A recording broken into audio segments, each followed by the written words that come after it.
Au nom du Père et du Fils et du Saint-Esprit, Amen. Grande joie d'être là avec toi en ce lundi 18 juillet. Et nous commençons la semaine et je demande toujours d'être fidèle à la Lectio Divina, partage la Lectio Divina avec tes amis et aussi de faire par écrit la Lectio Divina. C'est très important d'avoir un cahier où tu écris ce que le Seigneur te parle. D'accord? Et aujourd'hui, la première lecture, c'est Michée, chapitre 6, à partir du verset 1. Écoutez donc ce que dit le Seigneur. Debout, entre en procès avec les montagnes et que les collines entendent ta voix. Écoutez, montagnes, le procès du Seigneur, et vous, inébranlables fondements de la terre, car le Seigneur est en procès avec son peuple. Il plaide contre Israël. Mon peuple, que t'ai-je fait? En quoi t'ai-je fatigué? Réponds-moi, car je t'ai fait monter du pays d'Égypte, et je t'ai racheté de la maison de servitude. Je t'ai envoyé devant toi Moïse, Aaron et Myriam. Avec quoi me présenterai-je devant le Seigneur? Me prosternerai-je devant le Dieu de là-haut? Me présenterai-je avec des holocaustes, avec des veaux d'un an? Prendra-t-il plaisir à des milliers de béliers, à des libations d'huile par torrent? Faudra-t-il que j'offre mon aîné pour prix de mon crime, les fruits de mes entrailles pour mon propre péché? On t'a fait savoir, ô homme, ce qui est bien, ce que le Seigneur réclame de toi. Rien d'autre que d'accomplir la justice, d'aimer la bonté et de t'appliquer à marcher avec ton Dieu. Alors, ici, le Seigneur, à travers le prophète Michée, qui invite le peuple à écouter. Écoutez donc ce que dit le Seigneur. Écoute. Nous devons toujours veiller à notre écoute. Nous sommes en train d'écouter, non pas seulement avec notre intelligence, nos oreilles, mais d'écouter avec notre âme. Quand nous écoutons à partir de notre âme, nous sommes déjà dans une attitude de prière et d'écouter vraiment le Seigneur. Et non pas seulement de lire un texte. Ce n'est pas la même chose. Et le Seigneur dit debout, entrez, debout, et entre en procès avec les montagnes. Il entre en procès.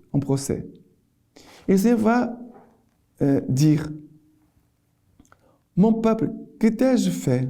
En quoi t'ai-je fatigué? Réponds-moi. Le Seigneur m'a dit, mais est-ce que j'ai fait quelque chose de mal? Est-ce que tu as une raison? Tu as une raison pour ne pas m'écouter, de ne pas m'aimer? Et le Seigneur qui manifeste son amour. Je t'ai racheté de la maison de servitude, de l'esclavage en Égypte. Et maintenant, il dit, avec quoi me présenterai-je devant le Seigneur? Ça veut dire maintenant, c'est son peuple qui répond, qui parle. Avec quoi me présenterai-je devant le Seigneur? Me prosternerai-je devant le Dieu de là-haut? Me présenterai-je avec des holocaustes, avec des veaux d'un an? Prendra-t-il plaisir à des milliers de béliers, des libations d'huile par torrent? Et il pose des questions. Et après, la réponse.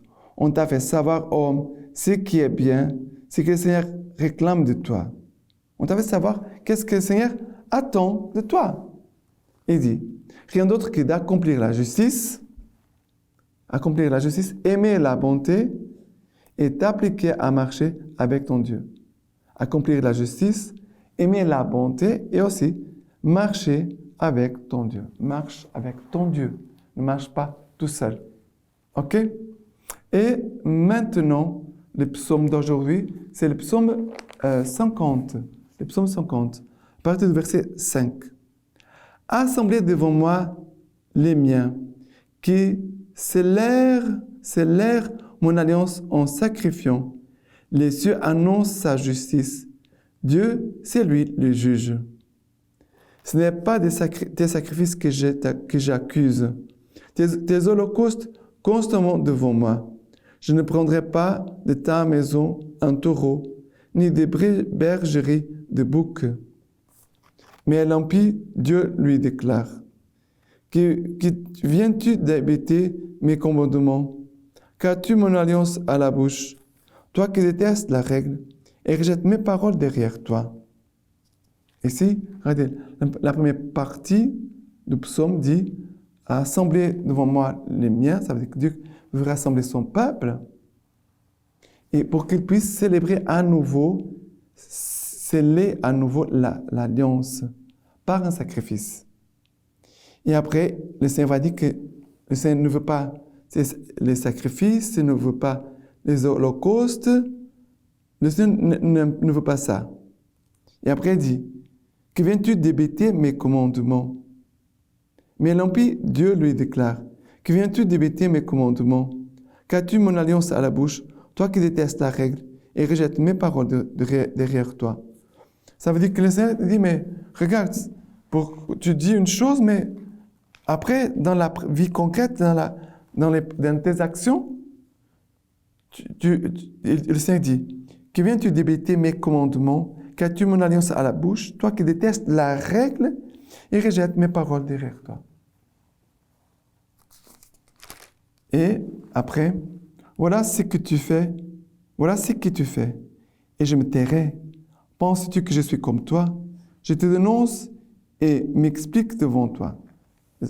Voilà la délicatesse de Dieu. Je te dénonce parce que Dieu ne veut pas que notre péché continue, et en même temps, il veut nous expliquer. Prenez bien garde, vous qui oubliez Dieu, que je ne m'emporte et personne pour délivrer, qui offre l'action de grâce me rend gloire, à l'homme droit, je ferai voir le salut de Dieu. Et après, il va dire, prenez bien garde, vous qui oubliez Dieu. Ça veut dire quel est un grand péché ici? C'est le grand péché d'oublier Dieu. Et pour cela, après, il y a d'autres péchés qui vont arriver si nous oublions Dieu. Qui offre l'action de grâce me rend gloire. À l'homme droit, je ferai voir le salut de Dieu. Qui est l'homme droit? Qui est l'homme juste? C'est lui qui offre des actions de grâce au Seigneur. Très important. Entrer dans cette dynamique de chaque jour, avoir le temps de remercier le Seigneur, de rendre grâce au Seigneur pour ce qu'il fait pour nous, pour ce qu'il est pour nous. Maintenant, l'évangile d'aujourd'hui, c'est Matthieu chapitre 12, à partir du verset 38.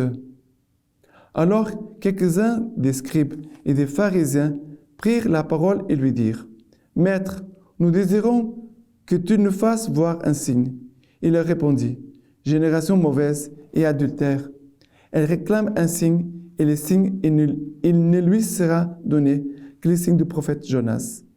De même, en effet, que Jonas fut dans le ventre du monstre marin durant 3 jours et 3 nuits, de même le Fils de l'homme sera dans le sein de la terre durant 3 jours et 3 nuits.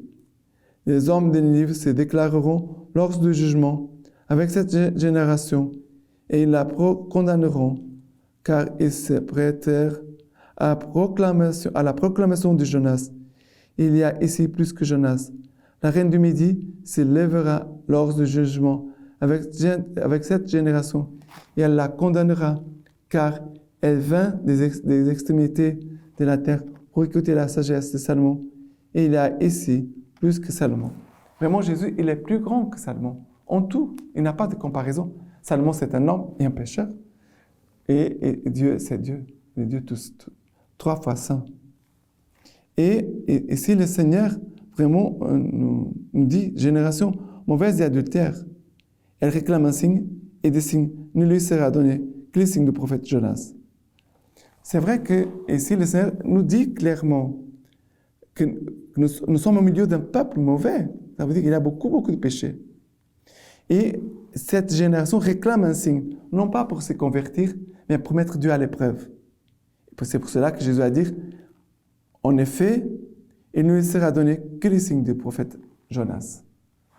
Jonas a été un signe de quelqu'un qui a été appelé par Dieu, qui s'est enfui, il est parti, il s'est échappé. Après, il va se convertir, il va revenir au Seigneur. Et c'est son témoignage de conversion qui va attirer d'autres à la suite du Christ. Voilà ce que le Seigneur veut vraiment nous faire découvrir Jésus avec toute sa sagesse. Jésus qui est vrai Dieu et vrai homme. Et maintenant, la lecture patristique d'aujourd'hui.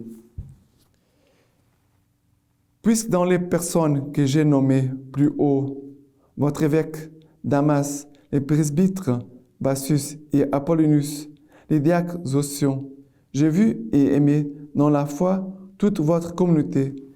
Je vous en conjure, ayez à cœur de faire toutes choses dans une divine concorde, sous la présidence de l'évêque qui tient la place de Dieu, des presbytres qui tiennent la place du Sénat des apôtres, et les diacres qui me sont si chers, eux qui ont reçu la charge du service de Jésus-Christ, lesquels, avant les siècles, étaient auprès du Père, et qui s'est manifesté à la fin des temps. Tous donc, adoptez les mœurs de Dieu, respectez-vous mutuellement, et que personne ne considère son prochain avec ses vues charnelles, mais aimez-vous toujours les uns les autres en Jésus-Christ, qu'il n'y ait rien en vous qui puisse vous diviser. Maintenant, je vous laisse la bénédiction par les mains toutes pures de la Vierge Marie. Dieu Tout-Puissant vous bénisse et vous garde, le Père, le Fils et le Saint-Esprit. Amen.